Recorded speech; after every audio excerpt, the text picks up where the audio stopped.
ऊपर एक बेहद ही सेंसिटिव और हमारे जिंदगी का फ्यूचर बदलने वाला इशू, जिसको हम रिप्रेजेंटेशन कहते हैं, जिसको रिजर्वेशन कहते हैं, उसके बारे में बेंगलुरु देने के लिए यहाँ जमा हुए हैं।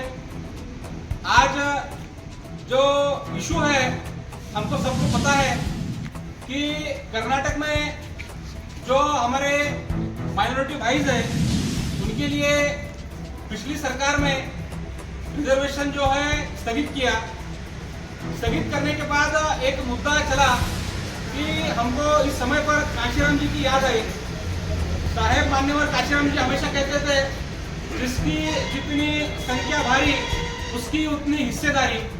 इसका सिंपल ये मीनिंग है कि हमारी संख्या के अनुपात हमको रिप्रेजेंटेशन मिलना।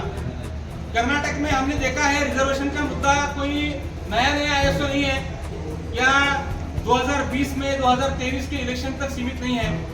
भारत में सबसे पहले 1902 में रिजर्वेशन छत्रपति शाहू महाराज जी ने दिया। उसके बाद कर्नाटक में ओडिया साम्राज्य था हमारे पास। 1918 में एक चर्चा चली कि माइनॉरिटी को रिजर्वेशन क्यों नहीं देना।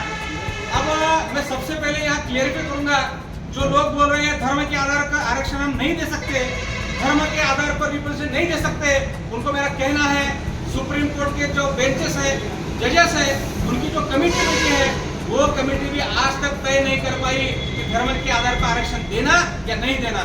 इसका सबसे महत्वपूर्ण कारण है, भारत में जो जाति व्यवस्था है सिर्फ एक धर्म को सीमित नहीं है।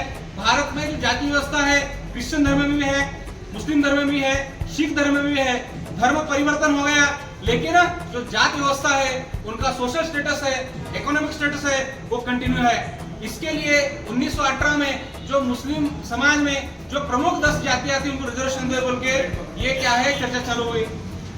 उसके बाद जब कमीशन बैठे, देवराज उर्स ने क्या है सबसे पहले इसके लिए आगे हुआ, और 1994 को देवगौड़ा साहब ने इसके लिए रिजर्वेशन इंप्लीमेंट करके आज जो कुछ भी हमारे भाई मेडिकल सीट पे है, इंजीनियरिंग सीट पे है, एडवोकेट पढ़ रहे हैं, अच्छी जो फैसिलिटी उनको मिल रहे हैं, जो उनका रिप्रेजेंट समान में दिख रहा था, उसके एकमेव कारण था रिजर्वेशन। लेकिन जैसे ये रिजर्वेशन स्थगित किए, स्थगित करने के बाद बहुत सारे लोगों के फ्यूचर पे क्या है आज क्वेश्चन मार्क आ चुका है।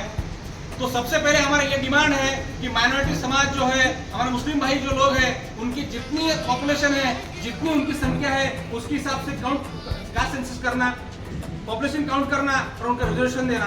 और सेकंड बात, कांतराज कमीशन जो है 2013 में लागू करने की बात हुई थी, लेकिन सरकार कोई भी हो, सरकार जैसे ही बदलती है, लोगों के रंग बदलते हैं। तो हमारा इस माध्यम से यही कहना है कि रिजर्वेशन लागू करो, कांतराज कमीशन लागू करो, और कर्नाटक में जो पहले 4% रिजर्वेशन था उसको काउंट करके 8% रिजर्वेशन करो। जब तक ये सभी समाज है एक को एक मुख्य प्रभाव में नहीं आते, जब तक हम सब लोग साथ में नहीं आते, जब तक हमारे घर में जितनी खुशहाली है बाजू वाले घर में खुशहाली नहीं रहती, तब तक समाज में सुख शांति नहीं रह सकती। अगर हमारे समाज में सुख शांति रहना, भाईचारा रहना, इक्वालिटी रहना, फ्रैटर्निटी रहना, अगर ये हम चाहते हैं, कॉन्स्टिट्यूशनल मूल्य चाहते हैं, तो सबसे पहले काम करना पड़ता है जो दर्द, जो तकलीफ हमारे बाजू वाले को हो रहा है, वो तकलीफ हमको भी महसूस होना। इसके लिए आज यूथ इंडिया बसव कल्याण के माध्यम से ये जो स्ट्राइक रखे हैं, इसको हम पूरा समर्थन देने आ रहे हैं, और इसको हम पूरे तरीके से हमारा ये डिमांड है कि पॉपुलेशन काउंट किया जाए, कांतराज कमीशन लागू किया जाए, माइनॉरिटी मुस्लिम भाइयों का जो रिजर्वेशन है 4% से लेके 8% करते हुए हमारे भाई जो दबे कुचले समाज के लोग हैं, इनको रिप्रेजेंटेशन देके इनका न्यायपालिका, कार्यपालिका, मीडिया और संसद, ये जो 4 स्तंभ है डेमोक्रेसी के, उसको रिप्रेजेंटेशन दिया जाए। ये डिमांड के लिए हम पूरी तरीके से समर्थन देने यहाँ पर आए हैं। बेके बेको, बेके बेको, हम हमारा हक मांगते, नहीं किसी से भीख मांगते, हम हमारा